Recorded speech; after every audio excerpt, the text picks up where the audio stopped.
What's up mga kaborbot, and for today's video nga ay gagawa tayo ng dalawang 2.5 meters na Vietnam kite with a shark design. Medyo late na nga mga kaborbot itong pag-upload ng ating video dahil medyo busy nga tayo mga kaborbot at hindi rin maganda mga kaborbot ang pakiramdam ko nung mga nakarang araw. Ang may-ari nga pala mga kaborbot ng ating dalawang Vietnam kite na to ay si Sir JV ng Batangas at si Sir Oboy ng Binangonan ng Rizal. Ito nga mga kaborbot ay pinapakinis natin yung ating mga tube na ilalagay natin sa mismong frame ng ating Vietnam kite. Ito nga mga kaborbot ang kauna-unahan kong ginagawa, yung paglilinis ng ating mga tube. Tinatanggal ko rin mga kaborbot yung mga matatalas na pinagputulan mga kaborbot ng ating mga stainless na tube. Pag hindi nga mga kaborbot natanggal yan o nalinisan, ay yan yung magiging dahilan kung bakit hindi natin maipapasok yung ating mga carbon fiber na pakpak. Kasi matapos mga kaborbot yung ating pakpak, pag isinusok natin yan at medyo madumi mga kaborbot, ay madudumihan yung ating stopper. So dito nga mga kaborbot ay hinanda na natin yung ating mga carbon na materials na gagamitin para dun sa pagbuo ng ating 2.5 meters na Vietnam kite. So shoutout nga pala mga kaborbot sa ating dalawang followers na nagpabuo nito na si Sir JV at si Sir Oboy ng Batangas at ng Binangonan ng Rizal.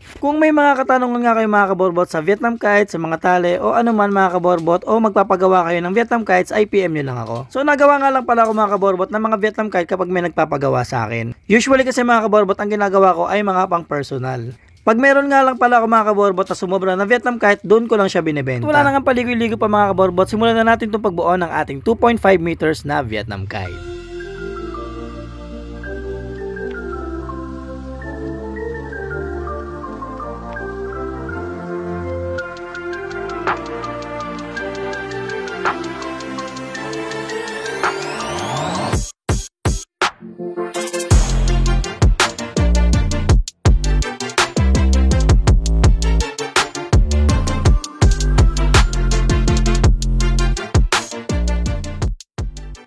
So ito rin mga kaborbot, nakagawa na tayo ng dalawang patindig. So dalawang 2.5 meters yung gagawin natin ngayon.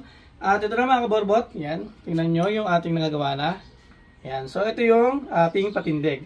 So gagawin naman natin ngayon mga kaborbot ay gagawa na muna tayo ng pakpak dito para masukatan natin yung kanyang lapad. Yun. So mga kaborbot, simulan na natin at huwag ng patimpik pa. Simulan na natin mga kaborbot ang paggagawa ng pakpak.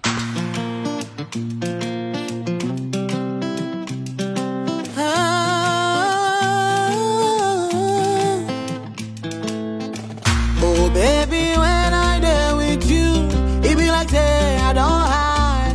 Don't you ever leave me go, cause I could chase you like 3 blind mice. Oh, cause not the way you make me cold. Oh, hiya, baby, you're my desire. I don't go ever tire, cause baby, you take me higher. So what's up mga kaborbot, at nabuo na nga natin itong ating frame. Yan, so ito yan, dalawa siya mga kaborbot. Ito yan. Yan mga kaborbot. Hey, yun yung mabuti yan. So ganyan ang itsura niya mga kaborbot. Yan, sobrang linis mga kaborbot ang pagkakagawa natin dito. So, talagang pinaglaanan natin ng oras ito mga kaborbot. Hindi natin sobrang madali ito mga kaborbot.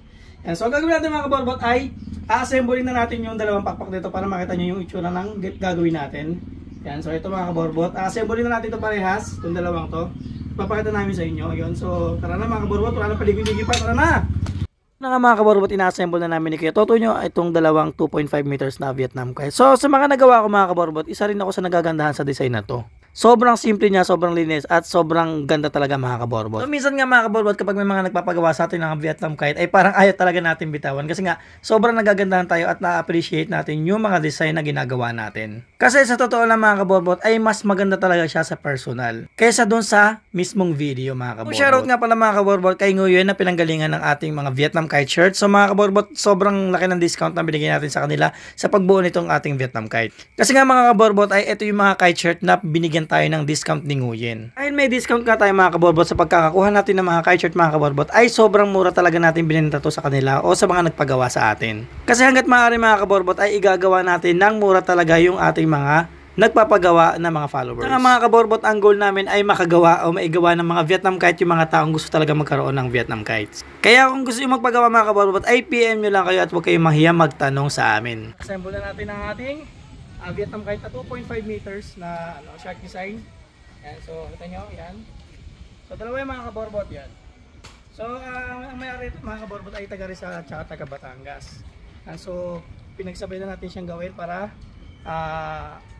dito mabuo na agad natin kasi meron pa tayong gagawin na dalawang 3 meters na yung may-ari din ito mga kaborbot is nagpapagawa rin siya ng 3 meters.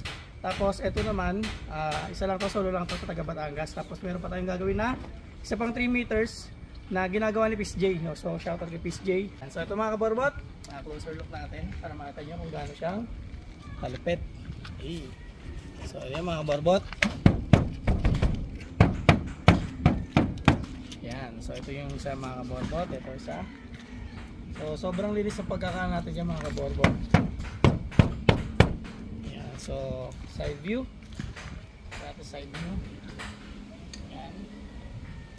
Ito nga mga kaborbot ay i-finish na talaga natin yung ating mismong Vietnam kite. So gagawin na natin yung ating buntot mga kaborbot. Talagyan natin ng parisukat at yun na nga mga kaborbot para matest try na natin yung ating mismong Vietnam kite na 2.5 meters. So pagpasensyahan nyo na mga kaborbot kung meron kayo naririnig na tumatahol na aso sa aking pag-voice over. At ito nga mga kaborbot, balik tayo sa ating mga Vietnam kites. So excited na rin ako mga kaborbot na mabuo itong ating ginagawang Vietnam kite kasi nga gustong gusto ko talaga siya matest try o gustong gusto ko na siya makita na lumilipad. Ito magpapalipad lang, papalipad lang ito mga kaborbot. Wait lang, ito muna, isa lang muna. Sobrang lakas ng mga hangin mga kaborbot. Grabe ano. Parang hindi ka hangin eh. Sobrang lakas. Wow. Ayan. Okay.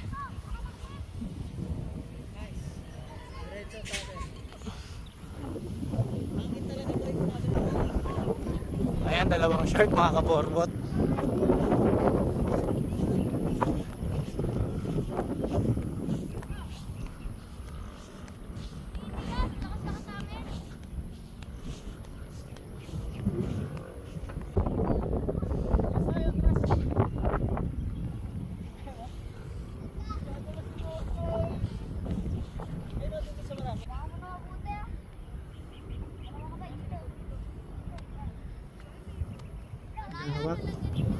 Borbot.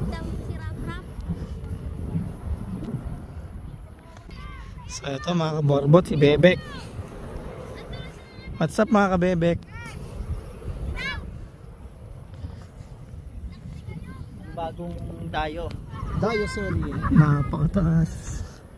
Ayun sila mga kaborbot, nagkakagulo doon. Paano? Matraben. Gusto tumalo nito. Napakataas nito. Grabe taas.